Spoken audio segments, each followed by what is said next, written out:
what you needed. Teach your hearts heavy, let's free it. Black to school, we gon' speak it, we gon' bless. Welcome to the show. This ain't on the test. This ain't on the test. This ain't on the test.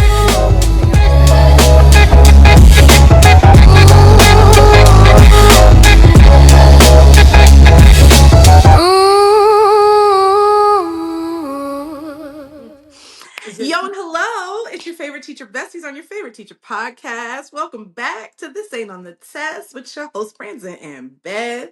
How y'all liking the new theme song? Yeah, it's a vibe. Yeah, you like it? You It's like a vibe. You it? want it? You want to play it Yeah. on? You want to put it on your playlist? You want to be like, But it was a really oh.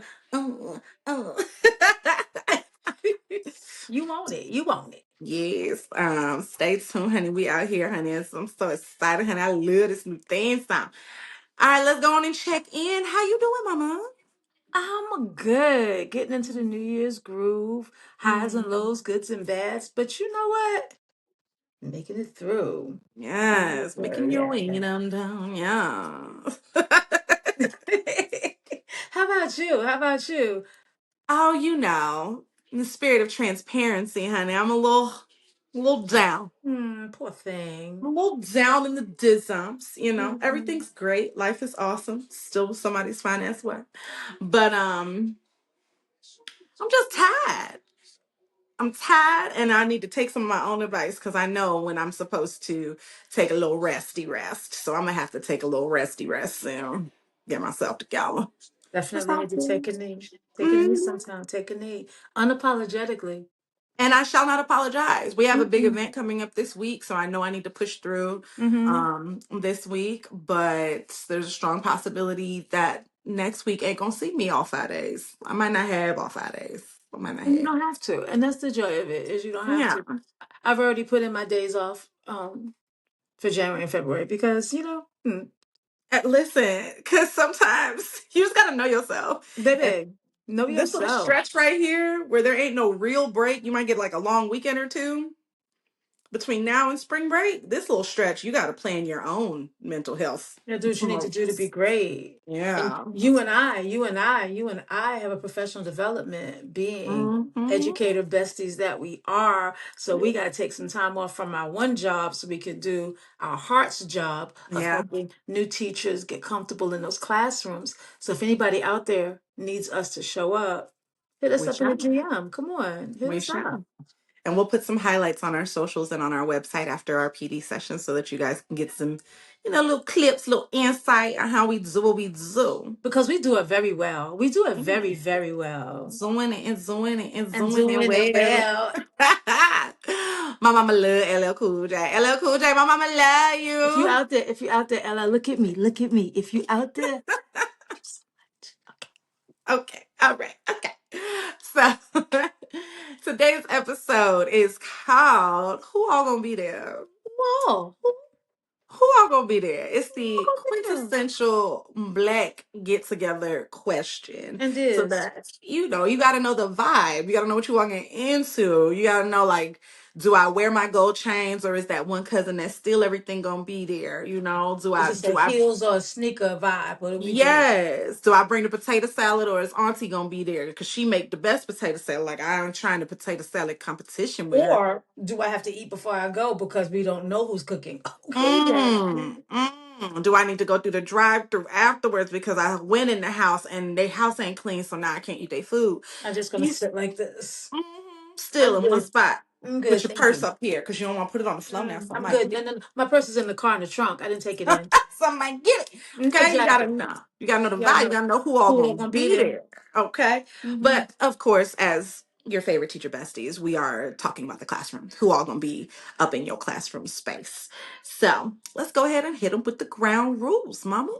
As always in this space, we rep the culture. And what you may ask is the culture? Well, let me tell you. The culture is who we are and why we are and because we are and the way we do the things we do, when we do what we do, Oh, it's so good. So that is the culture. It's that melanated excellence that makes us as great as we are. And that deserves to be respected.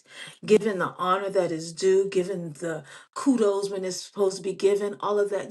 I believe your shirt says it. Respect, educate, and protect. So we're going to respect that culture. And then we're going to educate that culture. Those young ones coming behind us, we're going to make sure they have everything that they need to be everything that they desire to be. We're not going to make them little us's. We're going to make them big thems. They're going to Hey. be who they were meant to be. And then we're going to protect that culture. We're going to bubble wrap that thing and protect it from all hurt, harm, and danger. Because in this space, we rep the culture. Rep the culture, baby. And we would not be your teacher besties if there was not a listening objective on your favorite teacher podcast. Give it So, to me. Mhm. by the end of today's episode, listeners will be able to redefine the culturally responsive classroom. Okay? It is a buzzword we hear all the time. It's on the Danielson framework when you're getting observed and things like that. Are you being culturally responsive? Are you a culturally responsive teacher? And it's like, what does that even mean? Like, what does that look for? Like, how do I what is culturally responsive? Well, what is it, Brandon? What do you think it is? Well, in my personal opinion, Hmm. a culturally responsive classroom is a space where all the different aspects of teacher and student identity are honored and respected in the space. Um, yeah, so if I know that I have scholars of different religions, then I acknowledge those holidays or use those as teachable moments. If I know I have scholars that speak different languages, I can raise that in the space. If I know I have scholars that have different types of family dynamics, you can raise that in the space. It's just Hmm. honoring all of the people that is up in there. What do you think a culturally responsive classroom is? I absolutely agree. And I will add one person too that the teacher or teachers in the Mm-hmm. room are part of the dynamic and they should be open to sharing as much as they want to share about themselves so that students can find their space in them, if that makes Yeah. sense. Because if you Mm-hmm. only share one part of yourself, then they think that's all you are, then either they vibe with it or they don't. But when you start saying things like, I don't know, I was born on a military installation, or I got four dogs, or I love to travel, or my nephew is deaf, so I had to learn sign language. You don't know who you're going to connect with when you start to bring all of you into that Mm-hmm. space. And it gives students permission to bring all themselves in. So that's what I think that's an important part of it as well. And we do want students to bring all of themselves in. You know, your classroom is like a microcosm of society, right? It's supposed to be a safe space where scholars get to explore interpersonal dynamics, like talking to people who are similar and different than you, building friendships with people, sometimes depending on the grade, building relationships with people, working with other people, just learning how to listen, how to talk, how to give feedback, how to receive feedback, all of those different things that you need to navigate the world. A lot of the adults in the world are not doing a good job of it right They now. never learned it. They never learned it. Maybe they didn't have a culturally responsive classroom because they And it can't seem shows. to figure out how to coexist with people who are different than them. And we can help solve that pandemic of the lack of empathy that is just running rampant in this country by making safe spaces and creating opportunities for students to explore those things in your classroom. Because this ain't on the test. It ain't I got was nothing to do. Is exactly where I was going. Is exactly where I was going because soft skills are as important than academic skills. You Yeah. have to learn how to have a conversation, how to disagree, how to argue the point and not the person. Yes. Those types of things. Sweet. Like I Sweet. used to a long time ago, like 5, 6 years ago, I used to show the Senate debates in my classes because it was a great way to show how to disagree. Because they would say things like the fine gentleman from Minnesota, who I do so enjoy speaking with and going golfing with. I disagree totally with everything you've just said. Let me tell you why. They would argue like that. And I was like, this is such a cool thing to see is that they totally disagree on the argument, not the Mm-hmm. person. They cannot see eye to eye and still respect each other. Even if Yes. they never speak outside of this space, they're not disrespectful. They just ain't vibing like that. But now we're name calling, we cussing, we're throwing things, we're talking about your mama. What are we doing? So You're you're not respecting the different cultures in your because space. because you seem not to be used to it, you know? Yeah. And so those soft skills are what get you a good job. It was what get you promoted. It's what Mm-hmm. makes your house run better when you learn to speak to the people that live in your house with you, because they may Mm-hmm. not be exactly cookie cutter images of you, things like Mm-hmm. that. So it's just really important. So let's Yeah. go. Let's dive in, Brand. All right. So the first thing you said was that it starts with the teacher. The teacher has to be willing to show a little vulnerability and share a little bit about themselves. Now, you get to control your narrative, right? You get to build the story that scholars see. So you don't have to sit there and tell them every single thing that has ever happened in your life. You don't have to tell them things that make you uncomfortable. Do be mindful, though, that children always know when you are being inauthentic Oh my gosh, they'll call you on your BS. in a heartbeat. So, no, you don't have to be open about everything, but do not lie. Do not come in there pretending to be somebody that you are not. Be honest and open about the things you're willing to be honest and open about, so that they can start to see aspects of themselves in you. Kids, people in general, they need an access point sometimes to build a working relationship. Mm, mm. And teachers and students have working relationships.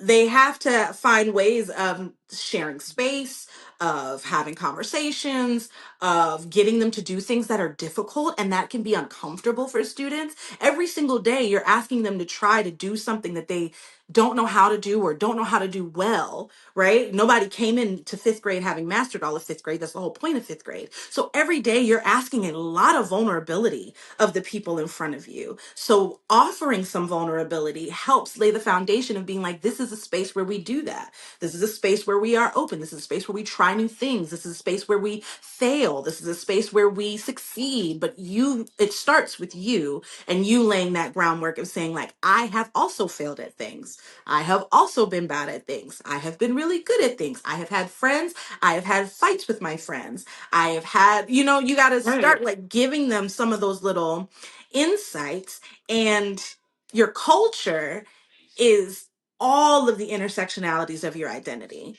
I think sometimes people hear culture and they think race, and it's immediately just like if you're black or if you're white or if you're Asian or if you're Latinx or something like that. But your culture is not just your race. It's also your gender. It's your religious beliefs. It's your moral beliefs. It's your like um the way that you eat. Being vegan is a part of somebody's culture. You know what I mean? It's all those little things, and you can find access points that you're comfortable sharing if you look at everything that makes you who you are. Excellent point. And everything doesn't belong in the classroom. So, Very like, true. I don't share my political beliefs because I don't want to try to coerce a student to believe like me. I'm not trying to create small Beths. So, Hmm. I've been asked by students because I taught high school for 5 years and middle school for 20. So they were not babies. And they would Hmm. ask questions like, well, who'd you vote for? I said, I just want you to know I voted because it's important to vote. And I respect whatever you or your parents voted for.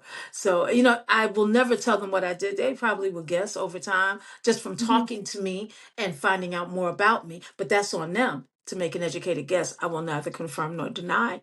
But some things don't belong in the classroom, but you need to know what can go.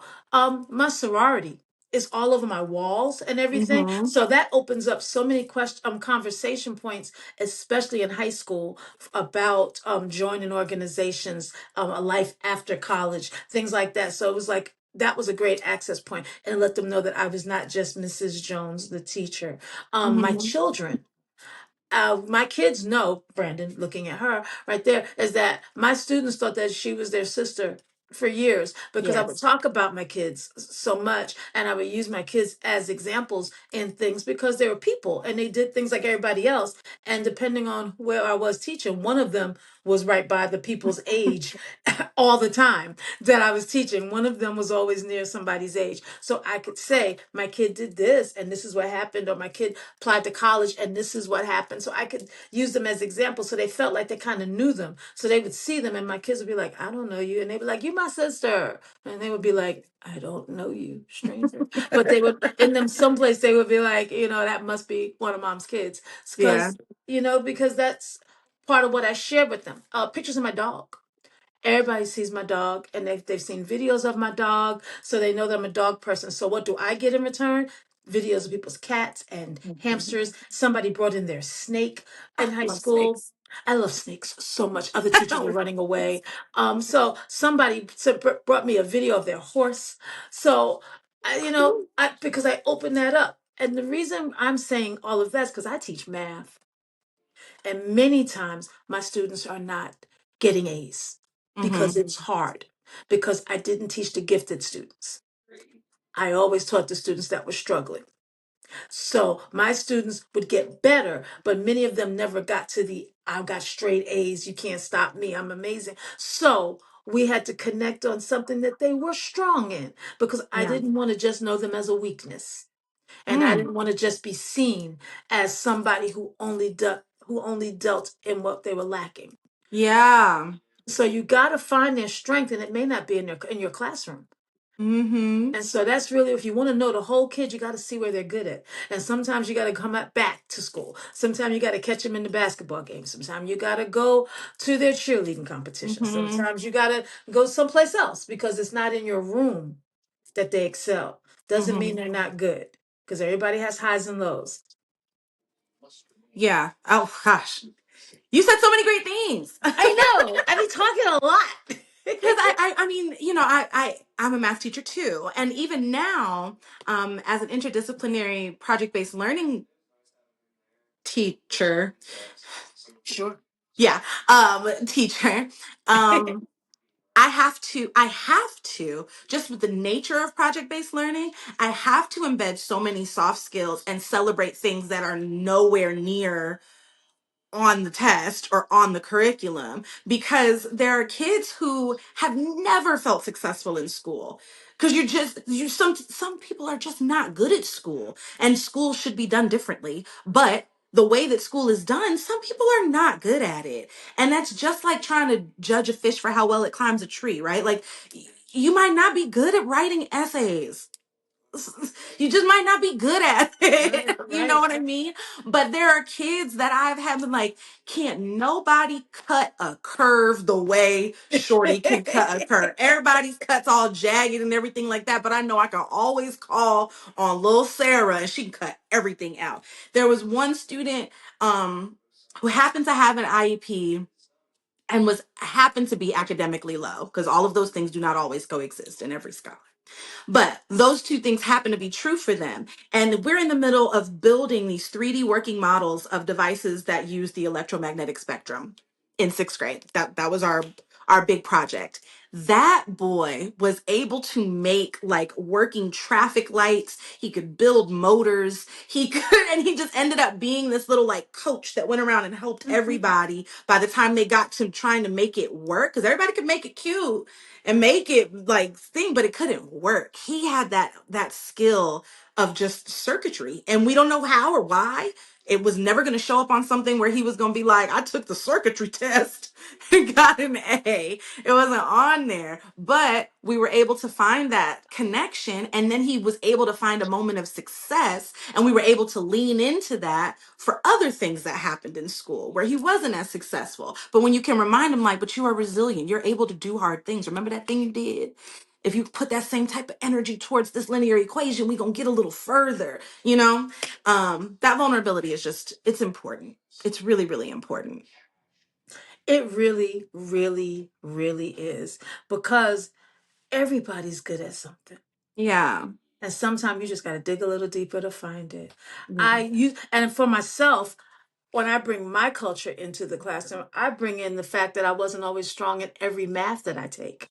Mm. Because I'm the math teacher, I know all the stuff that's going on in my room because, K through 12, baby, I got that. But Honey. Everybody knows me. I got to calculus in college, and it's like, baby, I don't know what you're talking about. I don't. What is that? What is it? AP calculus in high school almost I ruined me. remember that. So see, because you are my child. So yes. Yes. And so I tell students all the time, just because you get something wrong, you're not dumb. You're Yeah. wrong. I make mistakes every day because I do math all day long. So I make more mistakes than most people in math because I do it all day long. I might make a mistake. I'm wrong. I should get it right. I'm never dumb.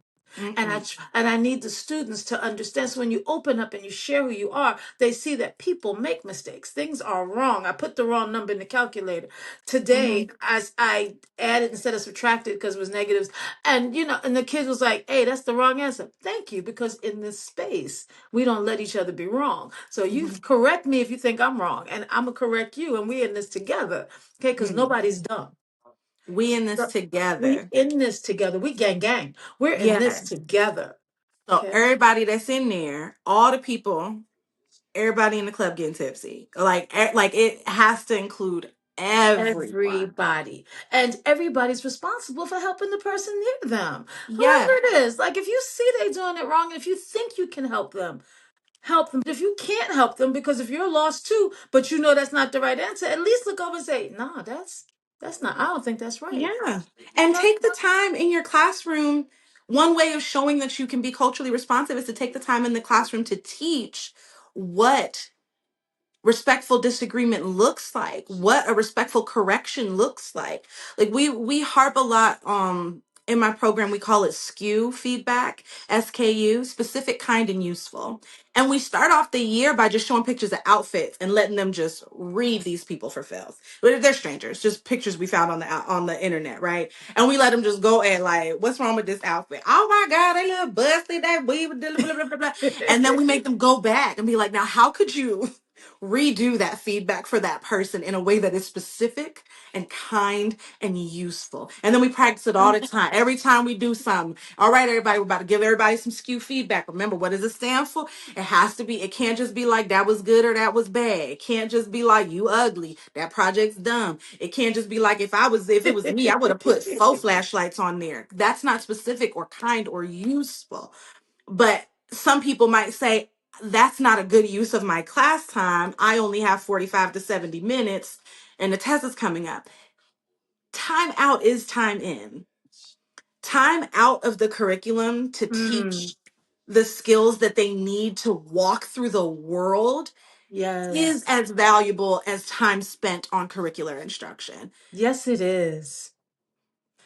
Absolutely. You said everything that needed to be said. We can give the tithes and offering and the benediction, and we can go home, Pass because it. Pass the you plate. said everything that needed to be said, because everything that's important is not in your standards.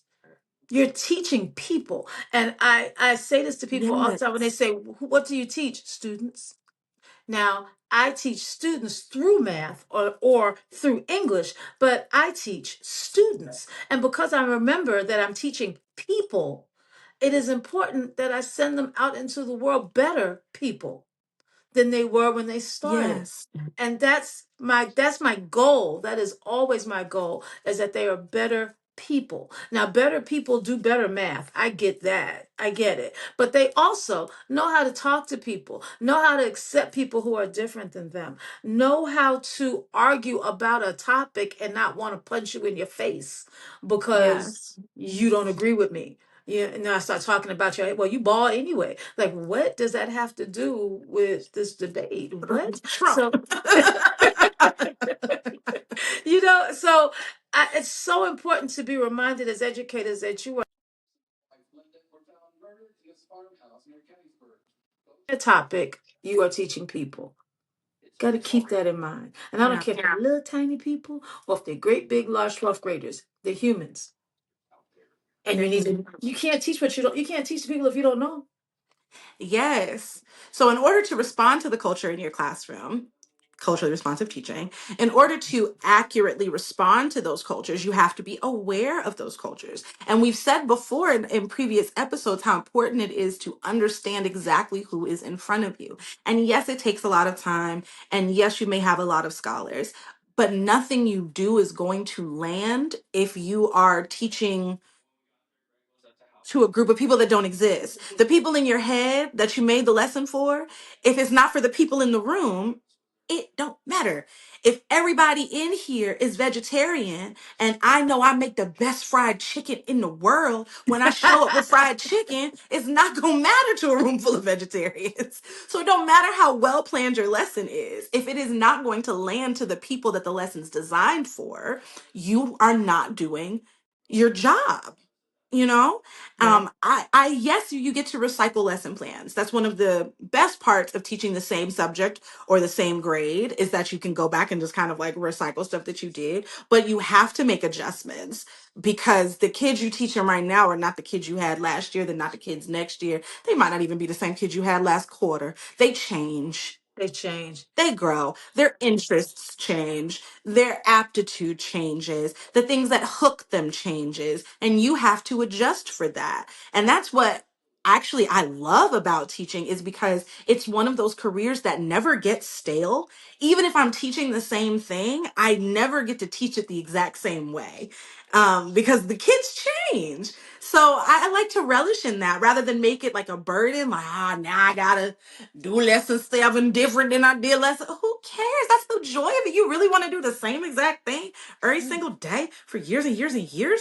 Then It's go work in a craziness. factory, because this is with people, Yeah. and people change and are not the same from day to day, and certainly not from year to year. They're not the Mm-hmm. same. So, and you can't respond culturally if you're not even going to acknowledge that they're there. Yes. If the standard is more important than the students, then you are doing something so incorrect. Okay, so so incorrect. So it's got to be. Really pop. I said that the That's standard got to can't be go more on a important. t-shirt. The standard more important than the student? What Because you it can't be. mean? Because the student is a whole human. What you mean? And we Okay. say these things. We say like kids are more than just their test scores. We want them to be more than just a number, more than just a statistic. Woo, wah, woo. And then they get in there, and you just treat them like a data point. Like, Mhm. how you going? You can't just be like, that's the reds and the greens and the blues. They're people. They're They're people. whole people. Little people, big people, medium people. They are people. With And emotions and lives and situations. And someday, you yes. know, you got kids who are dealing with things, and sometimes they got to take a nap, and you just keep on talking, and they half asleep because they didn't sleep last night, or somebody died, or they're not feeling well. Or you got females. You got females. They are learning to deal with all their hormones, and it'll knock them out the box. They ain't no good for like two, Yeah. 3 days because Teaching they're middle not school 40. as everybody gets their period for the first time. They're gonna die. They're gonna die for like years. They're just because they don't know what to do with it. They You don't know what know, to do yet. And you spend more time with them on their cycle than their mamas do. And you have to be aware of that. of all of Like, them, all of them. yes, we're asking them to do a lot that we can do at 20, 30, 40, 50, 60, because we've been doing this for a They're while. 12 though, They're so yeah. 12. This might only be the third time it ever happened. Okay, And and you want them to so get up in front of the class and do this problem on the board, and they don't wanna. they don't want to. They just want to die quietly. And they want to fight, but then they also want to hug. And there's a Yeah. lot going on. There's a lot going on. The They need boys a are all snack and asleep, a hug, and it's just a and all the lot. boys are hungry. Every male from 6th to 12th grade is like, you 24/7. you got something to eat though? You got something to eat? I You mean, got no and snacks? You ain't got that's no snacks? also culturally responsive. You got to care who's in your room and Mm-hmm. care what they've been going through. Is it Ramadan? And you babbling on, and that child's tired. It's a little weak. It's a little, Yeah. They you don't know, start until they're like 14, I believe, right? I have no idea. I Well, don't know. I had, and see again, getting to know your scholars. I had a scholar that practiced Islam in 8th grade, and he had turned 14, and it was his first time doing it. He was like, this is the year that we start. Some people do it earlier, but like the year you like start like as a young man Hmm. was at 14. And I would get so stressed because I knew he was practicing honoring Ramadan, but he would still go out to recess every day and play basketball, and I'd be like, you're going to exhaust yourself, and you can't have no snack, you can't have nothing to drink, and I'm just like stressed out. I'm like Right. trying to make sure that I like take care of you. But we ended up responding to that, we ended up having a conversation about it because the kids kept trying to feed him.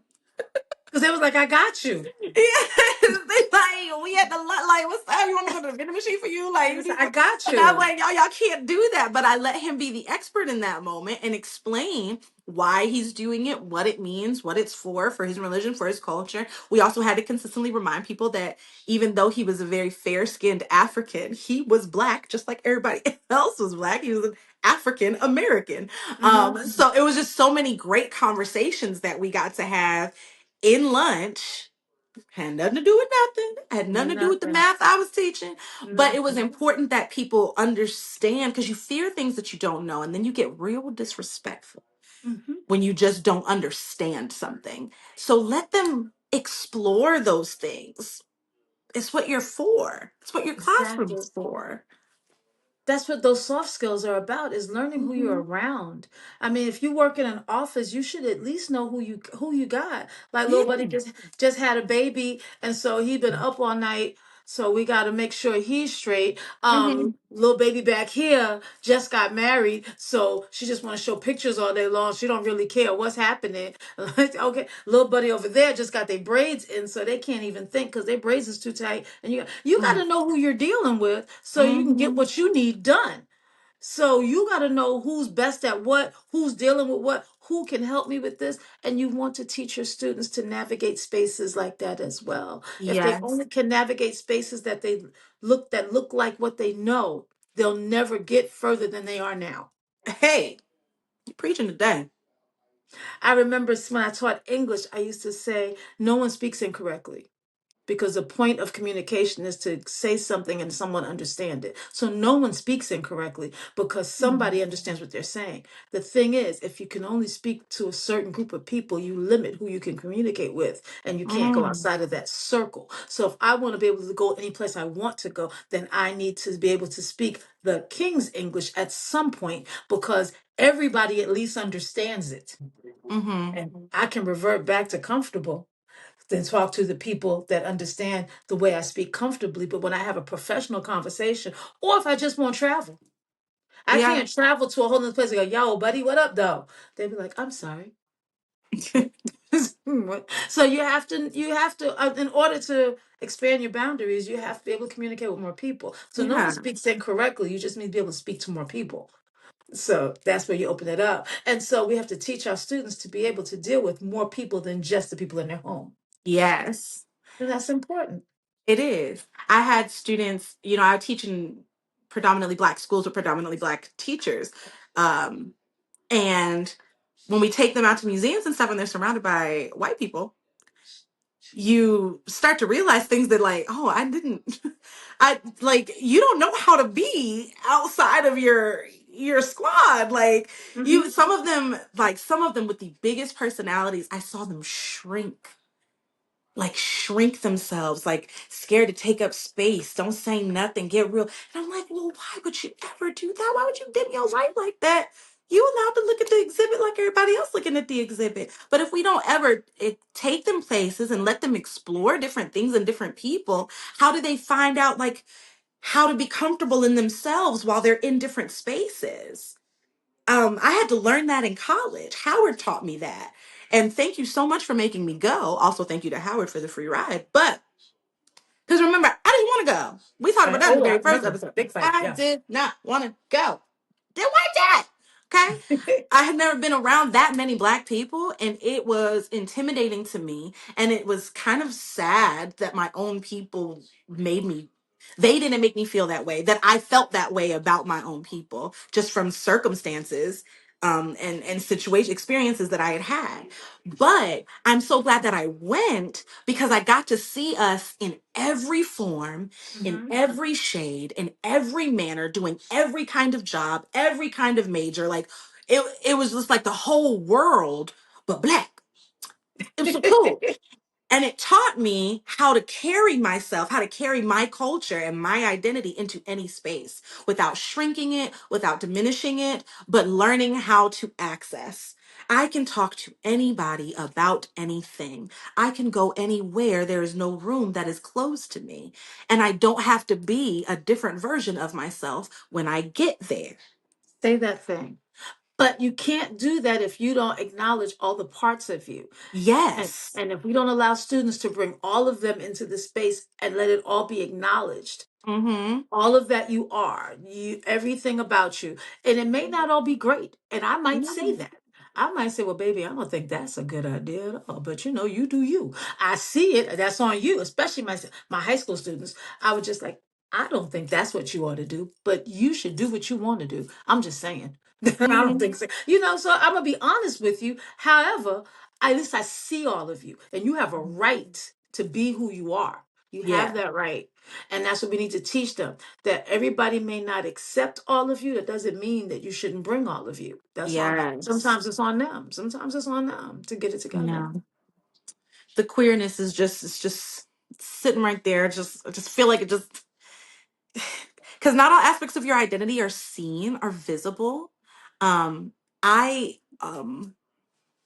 I have sometimes been called in my community straight passing because it's not super obvious if I walk down the street alone that I like the ladies, right? I'm not masculine presenting. I'm not like, it's not, you don't know, unless I say something. And so that is something that has been interesting to navigate in spaces because this generation of kids, especially in the last like 2 to 4 years, have gotten so androgynous Yes. and so far away from labels and from, Fluid, I would think. Yes. yeah, they've become very, very fluid, which is cool. You're exploring stuff and you're in a safe space and you feel like it's cool, and that's cool. um I also have had to navigate a lot of conversations with students where I might be the only queer teacher that they know, that they didn't even know you could be queer and look like me, or be like, you can't, like, you Valid, don't valid. have to just be like, with a buzz cut and rainbows all over you. Like, you can just be yourself for Mhm. your pride. Anyway, but the song "Be Who You Are" Sing your for song your then. pride. Um, Not everything is meant for the classroom. Everything don't have to be shared. Everybody don't need to know everything. But if you are a queer educator, just like if you are a black educator, there's certain spaces that you can hold for scholars that they might not be able to get other spaces. And there's a little bit of responsibility that comes with that.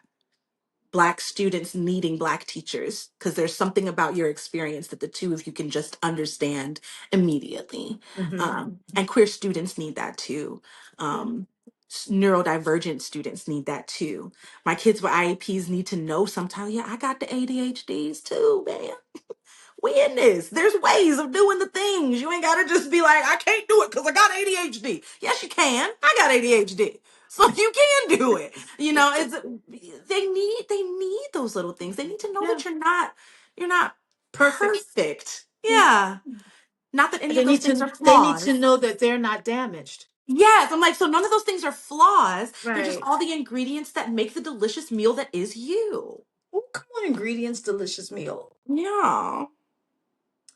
I love that. That's a great place to put a pin in it because I feel like we've said what needed to be said. You need to honor who's in your room, Yes, including yourself.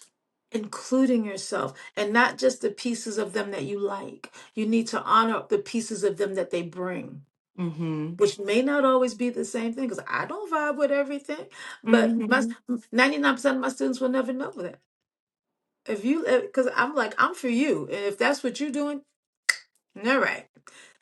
Answer number four. Because I'm for you. And, Mm-hmm. so that's just what we want you to do is make students feel safe Mm-hmm. and give them space and we teach them how to appreciate, not tolerate, but appreciate people that are different than them. Yes, that is the true definition of a culturally responsive classroom, is knowing exactly who all gonna be there. Who all in this room? Who in this room? Who all gonna be there? Who in this room? I love it. I love it. That was good. That was good. Go That was us. High good. five. Yay. We're high fiving for those of you who aren't watching. All right, We cool. did. Well, this is our January 15th episode, which means it's Yes. somebody's birthday. Is there a late in the I don't Capricorn in the air. Air. Hey, hey, hey. Because it's my birthday. know. All right. Well, we love you. You are seen. You are appreciated. You are fantastic. I And you am. are our favorite. And we can't wait to see you again next week. Hey guys, we'll see you next week.